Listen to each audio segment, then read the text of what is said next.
Hello, I think I'm live. Yes, yes. Hello, everyone. Welcome.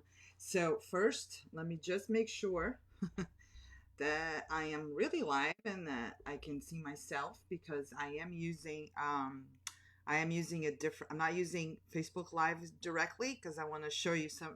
Sometimes I want to show you my screen, so I can't really see the comments on. I'm using actually Ecamm, and I can't really see the comments on Ecamm. I actually had to look at the comments on my phone.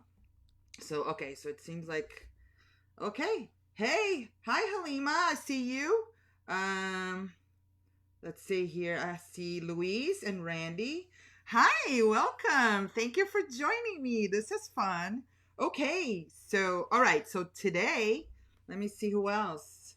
Okay, let me know you're watching. Okay, I'm going to be looking down to actually look at your comments.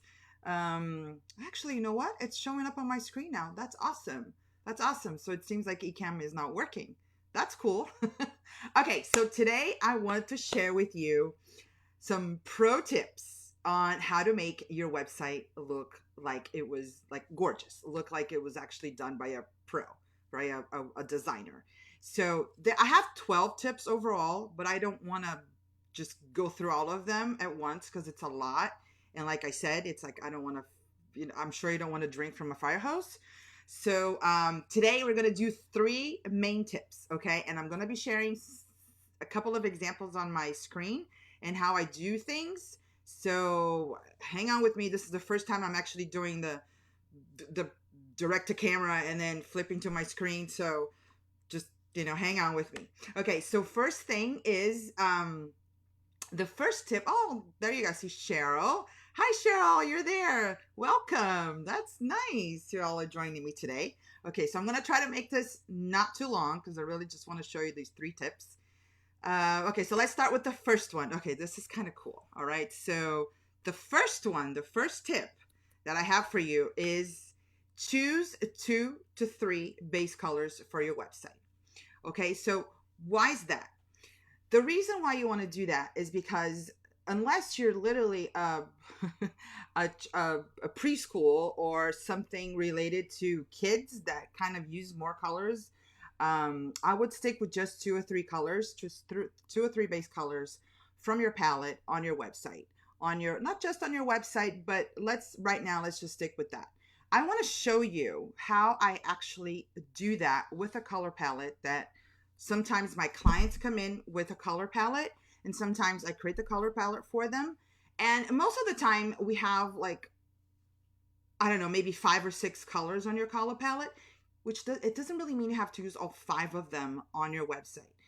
The main reasoning is just, again, it looks like, I usually say it looks like Skittles. It looks like a lot of colors like Carnival. So sometimes you don't want to do that and it might get confusing. So if you're doing this by yourself, you're not a designer, let's just stick with 2 or 3 colors. So let me show you. I'm gonna switch to my screen now. Let's see if this works. I hope it does. Let me know if you see my screen. Okay. Yeah, I think it's working. I think I see it. Okay. I wanted to show you this. Okay, I wanted to show you this example. The example here is for a client I have that has these brand colors. Okay, so basically, when I say use 2 to 3 colors, it's basically you can use a primary color and a secondary color. The primary color is basically the color that you're going to use more on your website. The secondary color will be your accent color. So the color for the buttons or the color for, buttons, links, more things that you want to kind of get more attention for. Now, the secondary color or the accent color does not mean it has to be a bright color. Okay, it could be the other way around. In this case that I'm going to show you, it's actually the bright color is actually the accent color, but it could be the other way around. So let me show you what I do to actually find colors for the layout, for the website, for the pages. This is a very simple one, and that's what I want you to stick with. So in this case, I have this greenish, kind of bluish color, and then I have this yellow color, and then this gray color. These are the main colors of the brand. Of course, we do need a dark color for your body copy. If you are, of course, if the background of your website will be light, you definitely need a color to contrast that. So always use your body copy, like for all of your text, for when people are going to read. You definitely want to use a black over white or white over black, one or the other. So in this case here is I took out this color. This is the primary color. And I basically put it against a lighter background and a darker background. So if you can see here, that's pretty much what I did. I kind of came in here and I put it against a light background and a dark background. I do this to make sure that the color I picked for the primary color is actually a color that will do well on both a lighter background and a darker background.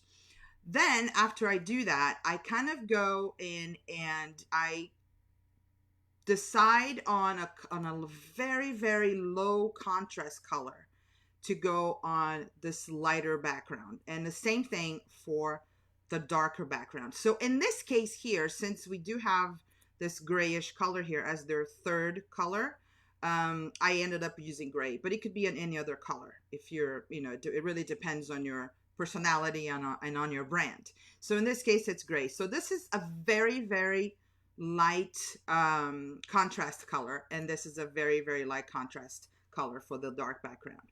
And then, so here, this is really good because for if you need for lines, for forms, for the form fields, for outlines, if you need to outline anything. Sometimes you just want to have a subtle outline or something, or a subtle line. Those are very good colors to use.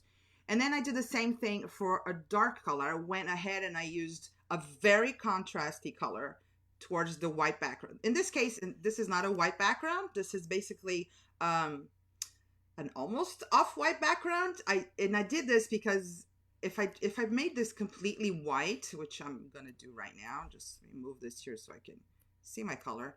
If I make this completely white, you're actually not gonna see the actually you can see it, but either way, that's kind of like what I meant. It's just gonna be a very light background. So I went ahead and I created the most contrast color I could for this type of background, and I did the same thing here.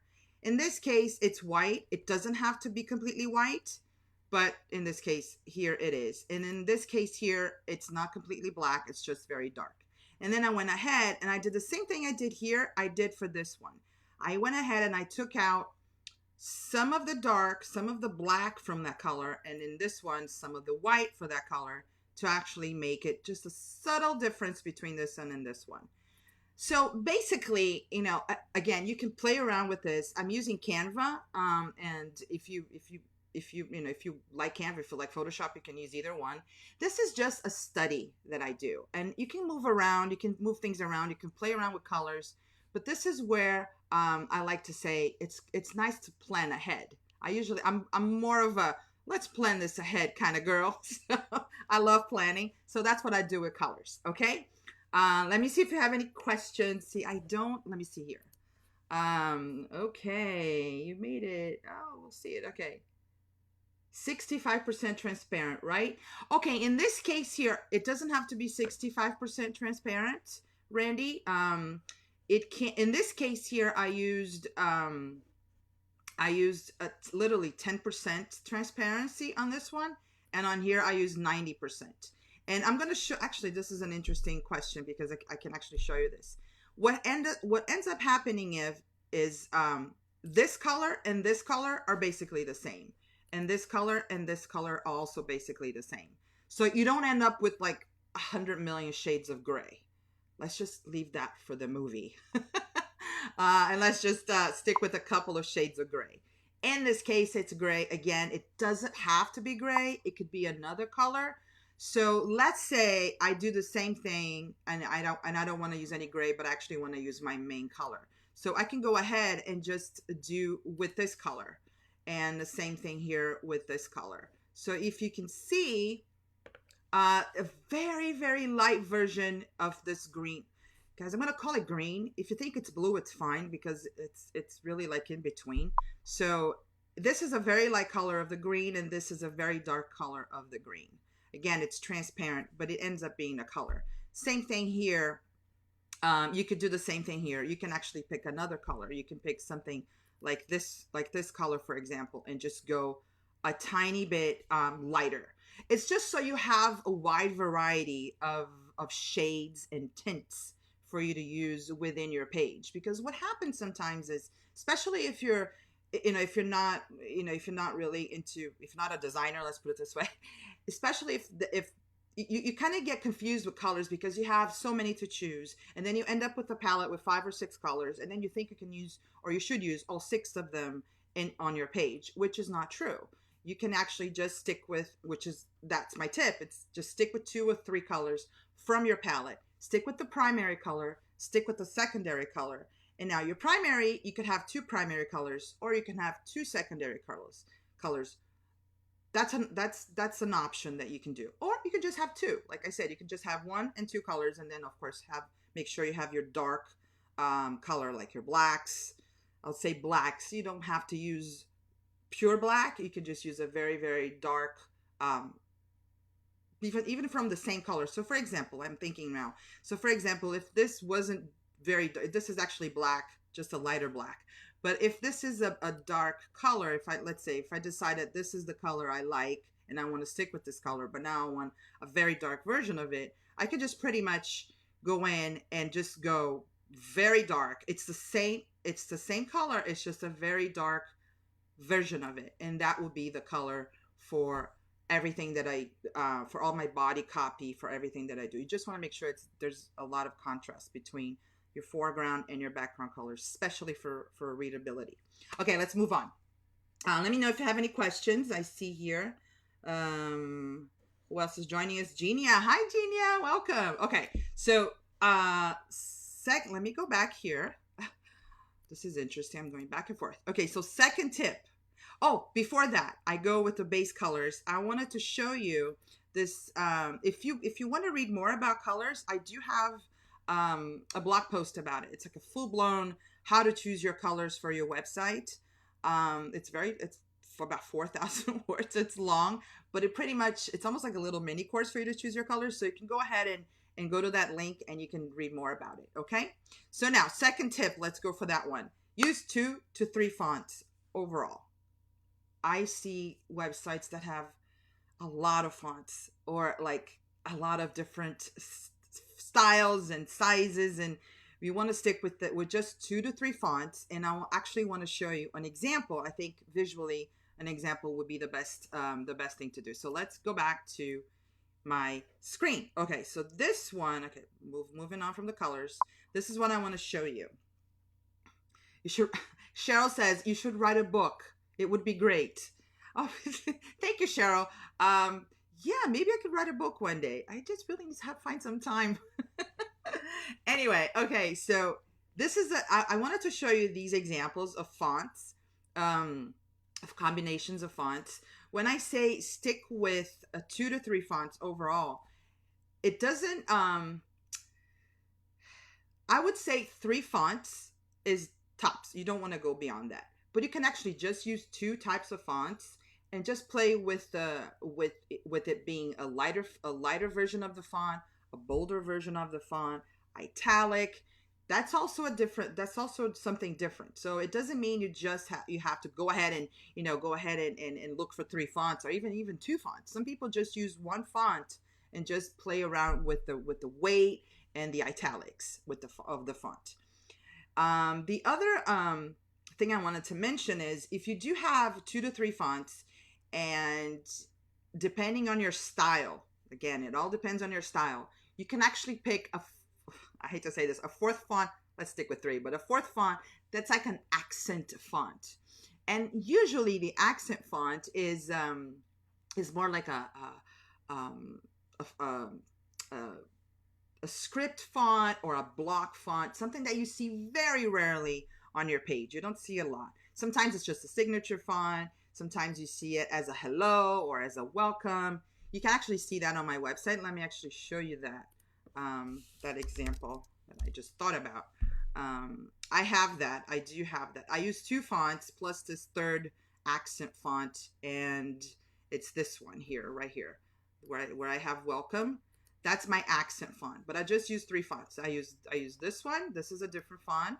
And then I use Montserrat, and then I use this font. These are my 3 fonts. So you can go ahead and do that too. So your third font could be like an accent font, something that you don't use very often. It's just to give it a little bit of charm.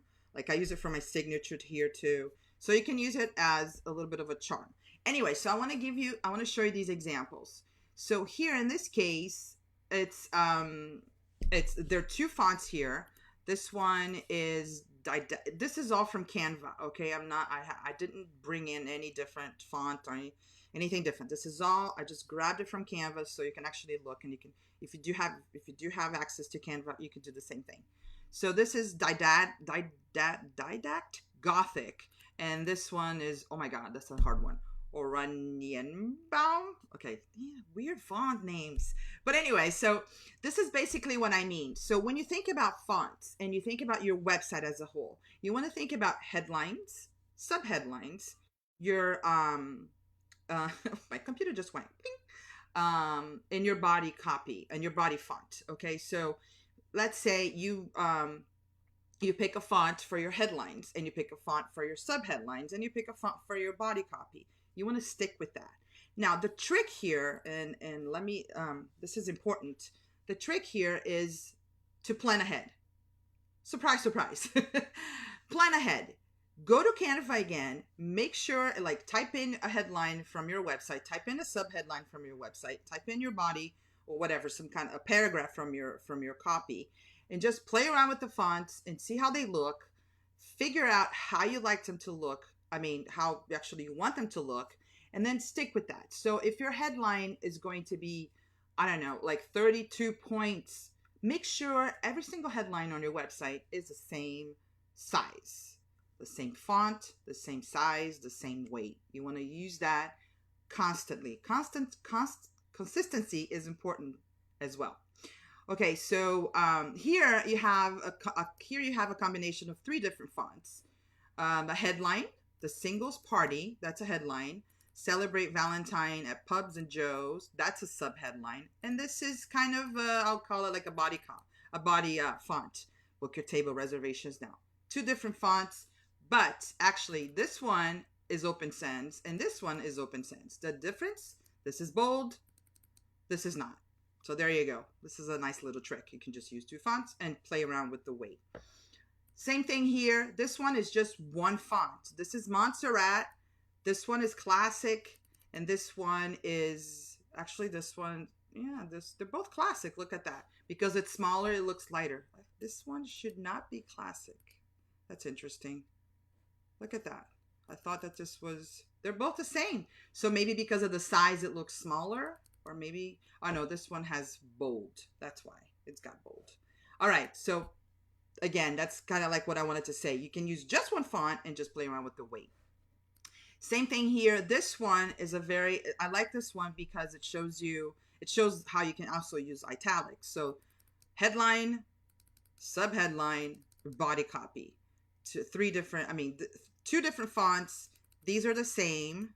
These are Libre. This one is italic, this one is not. This is the one that I wanted to show you, that you can use some script font to, like, as an accent font, but I already showed you on my website. So that's it. Let me see if you have any, let me know if you have any questions. Let's see here. So Iqbal says, can you explain brand personality, please? Okay, Iqbal, I am not doing brand personality today. I'm actually just sticking to these 3 tips, but you can go ahead and take the quiz I have, which kind of goes through your brand personality. I'm actually going to post the link down here soon, so you'll see it. Okay, so let's go to the third one. Let's move this up here. So my third one is a good one. Use cohesive imagery. And this one I have some really cool tips for you too. This one, a lot of it's very common for us to just go ahead and grab images that we like, especially if you have a personal website. You definitely have pictures of yourself, or maybe some lifestyle pictures of you doing things. And if you do have a professional photographer that took your own pictures, you might not have this issue. But if you do use background images or images for other things, if you're I don't know, like an image that shows your desk, or an image that shows, um, I don't know, the place you work. You want to make sure that they're all very cohesive. That brings the professional look to your website as well. Just like the colors, just like the fonts, imagery is also very, very important. So I have, again, you can go to Canva. This is what I actually do this with my clients. You can go to Canva and just dump all the images you have that you like to use on your website on a page, and see if they're somehow similar to each other. Most of the time, it's the tone of the image that you'll get, and most of the time is you want to stick with your brand personality. And I'm going to show you other examples as well. So in this case here, you can see that these three images here, they pretty much match in a way. The tone, the personality, they're very similar. This one, these three as well, mostly because they all look very minimalist. So they match. So go to Canva or any other application that you have that you like to use, and dump some of the images you have, and actually do it yourself, because if you can get dressed in the morning, you can do this, I am sure. So I wanted to show you some of the collections that I created in Unsplash for each personality. Now, again, that Iqbal was asking about brand personality, which is the basis for your images, actually. So I want to show you these, some of these collections, and you can see how they all have the same vibe or tone.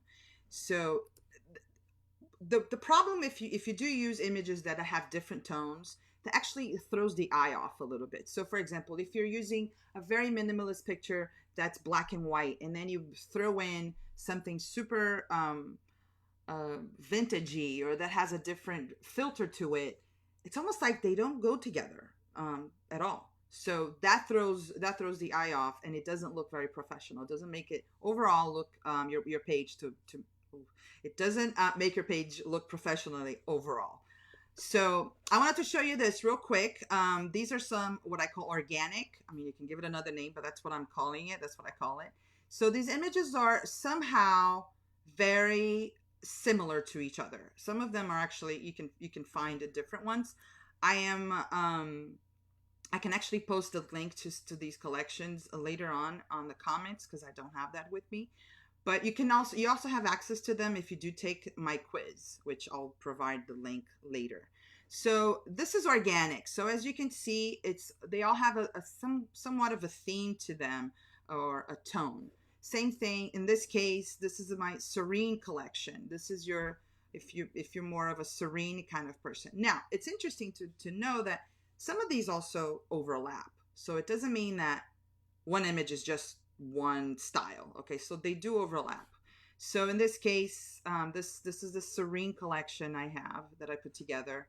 Just again, if I do have a client, for example, that has that type of personality, or the brand has that type of personality, I download a couple of images, and I use their own images, of course, and I dump them all into Canva or Photoshop to see if they all work, if they all work well. You can do this too in Unsplash if you want to, or any other type of a stock photo website that you can actually create collections. You can create a collection for yourself, and just start collecting images in there and see how they look together. So same thing here. This is the serene collection. They have a similar tone.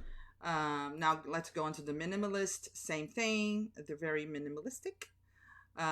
So just to give you an idea of when you put the images together, the images that you want to use together, it's easier for you to find if they do match. So that's my main tip.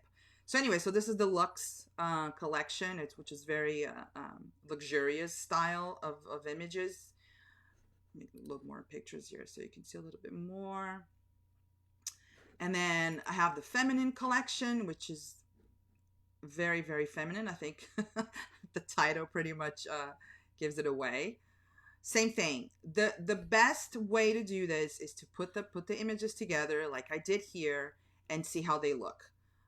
That's when you'll be able to find the cohesive look that you need for your website to make it look professional. So let me see. Oh, I wanted to bring in the icons too. I talked about images and I only showed pictures, but I wanted to talk about icons and design elements. That's also very important. And I wanted to share with you this really, really, really cool these two websites that you can go in and look at the icons. And so, for example, let's do the noun project.com. This is an interesting one. When you need icons, you can download from them from here. You can actually license them. It's not very expensive. But let's say if you pick, I'm gonna just go keep browsing. I want to show you what I mean by trying to pick all the same style of icons. So if I decide, I like the beetle one. That's kind of cute. So if I pick on this one, you can see that the website actually shows me other icons from the same family or icons that match. So if I pick this little guy stretching here, same thing will happen. Here he shows me all the other ones from the same collection. So if you go to these two websites, they have awesome icons that you can use for your own website, and you can download them too. So to make your icons look all cohesive, this is one way that you can do if you use these websites, that you can kind of put them together. Same thing, use Canva, put them all together.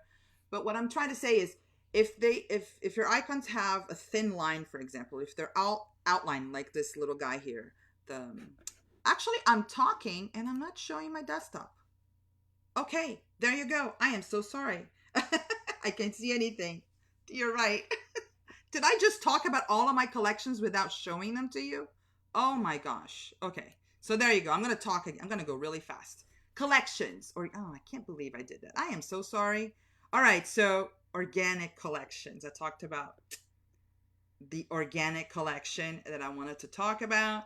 Here they are. Just to go through again, like how the images are similar. And same thing with the serene. Yeah, I'll share the collections. Absolutely. Let me know if I didn't get to show this. I thought I had this on.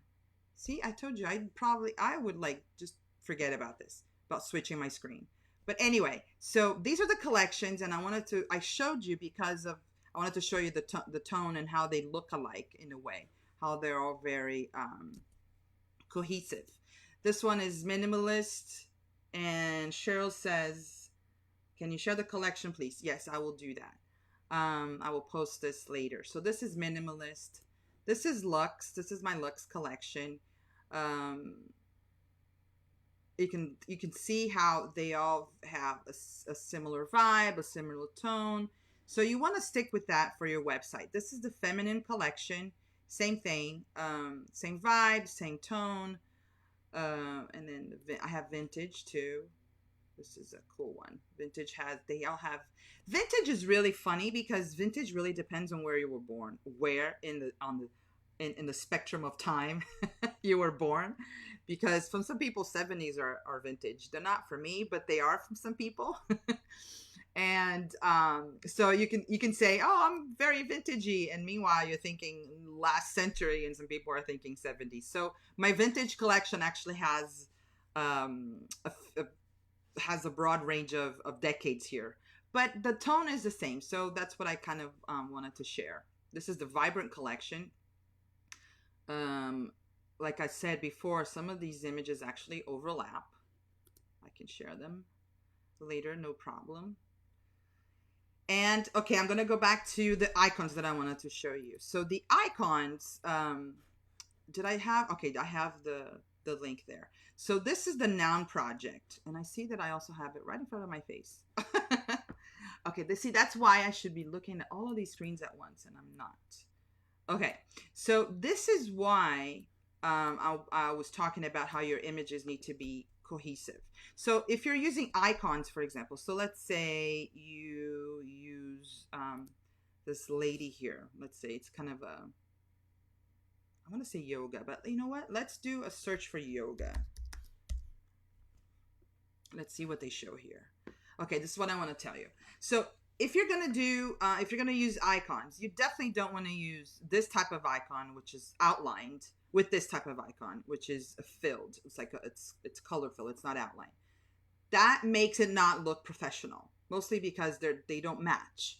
So you definitely want to look for things that match. So if you go to these websites that I mentioned before, if you click on whatever icon you looked for, most of the time under it or above it, it will show you the icons that are either on the same collection, the same family, from the same artist, and they kind of all look the same. So in this case, this is an outline icon. All of the icons under here are also outlined. You want to stick with that. If you decide that you want to use this type of icon, which is filled, it's not an outline icon, you have to stick with that with all of your icons. So that's basically it. You want to keep everything cohesive. Let me see if I'm missing anything. Yeah, that's basically it. Yes. Okay, so did I do this in less than 15 minutes? No. Oh God, I've been on for 30 minutes. Okay, so let me know if you have any questions. Let me see here. I see Cheryl. Okay, thank you. It's okay. Love your collections. Thank you. Thank you. I will share them with you. They're also part of the quiz. So if you do, let me put the quiz link here. So if you haven't taken the quiz yet, a lot of people have. I know a lot of you that are online have already. But if you haven't taken yet, go ahead and do it, because it's basically. Let me go back here. Let me go back to myself. Okay, because it's basically everything that I talked about. You'll see in the results in the guide that you get after you take the quiz. You get you get 4 color palettes to use. You get 4 font combinations and a whole bunch of collections that I created related to your result. Those are pretty cool. So I hope you enjoyed this. Let me know if you have any questions. I really do hope you enjoyed this. I had fun. I am so happy you came. Thank you very much for being here. And let me know if you have any other questions. I'll be around. If you don't, I'll finish this right now. And thank you, Iqbal. Iqbal says, "Excellent, madam." You don't have to call me madam, but it's okay. Anyway, so I hope you all enjoyed it, and I'm gonna come back next week with 3 more tips. I got like some really cool ones for next week. So I hope you're around, and have an awesome weekend. Thank you again.